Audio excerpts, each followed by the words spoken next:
Lisbon, Portugal, isang larawan ang kumakalat sa social media.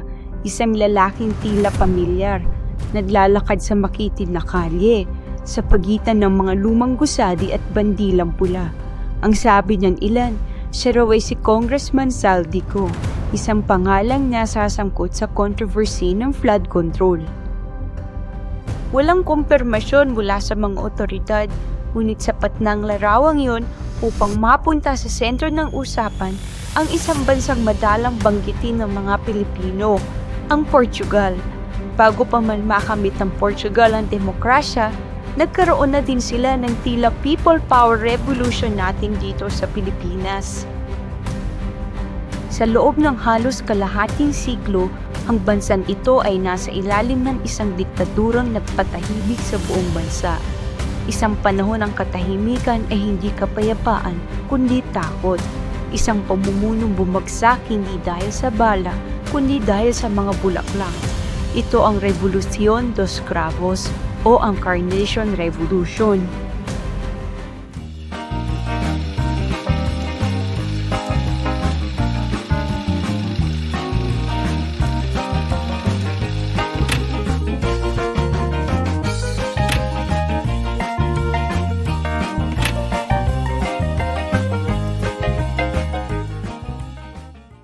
Sa Western Europe, sa baybayin ng Ilong Tagus, isinilang ang isang bansang maliit sa lupa, ngunit malaki ang ambisyon.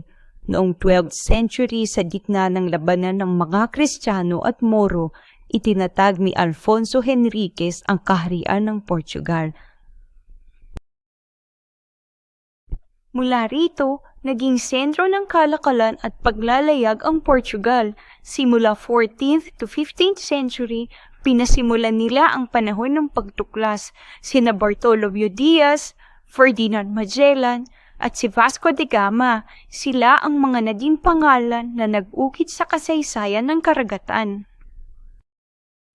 Umabot ang kanilang impluensya mula sa Africa hanggang Asia, mula sa Brazil hanggang Macau at Timor, ngunit ang tagumpay ng imperyo ay may kapalit, kasabay ng yaman, ang pang-aabuso, pang-aapi at pagkasira ng mga sinakop. Pagdating ng 19th century, ang dating makapangyarihang Portugal ay humina na at ang kanilang mga kolonya ay unti-unting nawawala. Noong October 1910, nag-alsa ang mga mamamayan. Pinabagsak si King Manuel II, ang huling hari ng Portugal. Itinatag ang Republika ng Portugal na may pangakong kalayaan at demokrasya. Ngunit ang pangako ay nauwi sa kaguluhan. Sa loob lamang ng 16 na taon, mahigit 40 beses nagpalit ng gobyerno ang bansa. Lumaganap ang kagutuman at huwerga, at ang tiwala ng tao ay naglaho. Mula sa pagod at takot, sumibol ang pagnanais ng kaayusan, at noong 1926, dumating ang sandaling yun. Noong May 28, 1926, isinagawa ng militar ang kudeta. Ang tinawag na national dictatorship ay naging simula ng bagong panahon ng Portugal. Dito umangat ang isang professor ng economics na si Antonio de Oliveira Salazar. Sa kanyang mahigpit na pamamaraan, naibalik niya ang balance ng budget at naimsa ng utang ng bansa. Dahil dito, nabighani ang mga general at di naglaon, siya na ang punong ministro. Noong 1933, ipinasa ang bagong saligang batas ng Estado Novo o Bagong Estado, isang diktadura na nagtagal ng 48 taon. Sa ilalim ni Salazar, ipinairal ang tatlong hagigi ng pamahalaan, Diyos, Inang Bayan at Pamilya. Ngunit sa likod ng mga salitang iyon ay nakatago ang paghihigpit at takot. Nang panahon niya, may journal censorship, ang mga partido politikal ay ipinagbabawal at ang mga kalaban ng Estado ay sinupin ng lihim ng pulisya. Marami ang nawala ng walang bakas. Ipinagmamalaki ni Salazar ang Portugal bilang bansang disiplinado at matatag, ngunit sa katotohanan, ang kaayusan ay binili kapalit ng kalayaan. Habang umuunlad ang Europe, pagkatapos ng ikalawang digmaang pandaigdig, ang Portugal ay naiwan.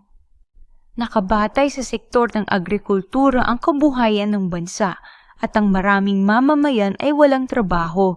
Daan-daan libong Portuguese ang lumisan upang maghanap buhay sa France, Germany at Brazil. Ang mga naiwan ay namuhay ng katahimikan at walang pag-asa.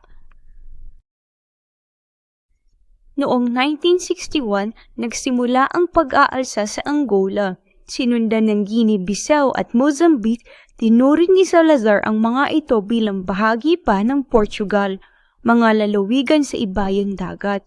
Ngunit sa mata ng mundo, ito ay kolonyalismo. Habang lumalaban ang mga sundalo sa malalayong lupa, ang ekonomiya ay bumagsak. Halos kalahati ng budget ng gobyerno ay napunta sa digmaan. Maraming kabataang opisyal ang nawala ng paniniwala sa diktatura. Noong 1968, inatake si Salazar sa utak at hindi na nakabalik sa kapangyarihan. Pinalitan siya ni Marcelo Cayetano na langakong magdadala ng bagong simula. Ngunit ang tinawag na Marcelismo ay nanatiling larawan ng lumang sistema. Madaling araw noong April 25, 1974, tahimik ang Lisbon. Ngunit sa isang istasyon ng radyo, tumugtog ang awitin na Depois de Adios, isang lihim na senyales para sa mga kasapi ng Movimento das Farkas Armadas o MFA. Tumuloy ang mga tangke sa sentro ng lungsod, sinakop ang palasyo, radyo at tanggapan ng gobyerno. Ngunit walang bakbakan, sinalubong sila ng mga mamamayan na may ngiti at bulaklak. Ang mga babae sa pamilihan ay nagbigay ng pulang carnation at isinuksok ito sa mga sundalo sa kanilang baril. Ang mga armas ay naging sagisad ng pag-asa. Sa isang araw, bumagsak ang Estado Novo. Si Marcelo Cayetano ay sumuko sa Largo do Carmo at ang halos 5 dekadang diktatura ay nagtapos ng walang malawakang dugo. 4 na sibilyan lamang ang nasawi. Lahat ay biktima ng PIDE o ng secret police na tumangging sumuko. Mula April 25, nagbukas ang mga piitan at tinalaya ang mga bilanggong politikal. Binakasan ng censorship at ibinalik ang karapatang mamamayag. Ngunit ang transition ay hindi madali. Sumiklab ang mga sigalot sa loob ng militar at sa mga partidong pampolitika. Tinawag itong PREC o Proseso Revolusyonaryo en Curso, ang revolusyon na patuloy.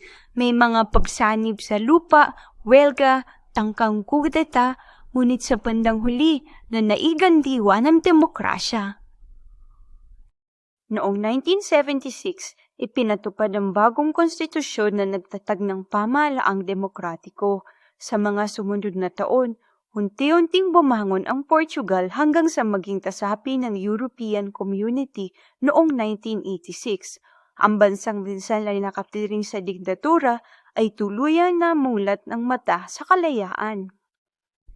Tuwing April 25, ang mga kalye ng Lisbon ay napupuno ng mga bulaklak. Ito ang araw ng kalayaan ng Portugal. Ang paggunita sa sandaling muling nakuha ng bansa ang kanyang timig matapos ang 88 taon ng katahimikan. Ang Carnation Revolution ay hindi lamang pagbagsak ng isang rehimen. Ito ay tagumpay ng isang bansang nagpasyang pumili ng kapayapaan sa halip na karahasan. Isang aral na ang tunay na lakas ng tao ay nasa kanyang kakayang magpatawad at magsimulang muli. At kung may Pilipinong naroon sa Portugal tulad ng mga larawang kumakalat kamakailan, marahil magandang paalaala na ang bansang iyon ay may malalim na karanasan sa kapangyarihan, pagtatago at pagbabago. Isang lugar na nagturo sa mundo kung paano bumangon mula sa takot ng walang dugo.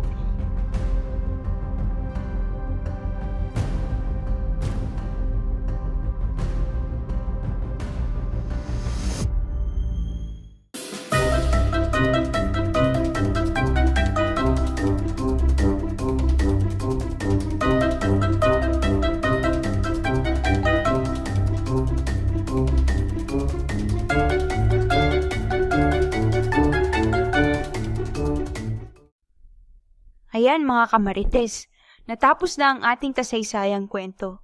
Sa channel na ito, pag-uusapan natin hindi lang ang mga sikat na bayani, kundi pati ang mga misteryo ng krimen, kababalaghan, pamahiin, at syempre ang mga tinatawag nating kwentong barbero.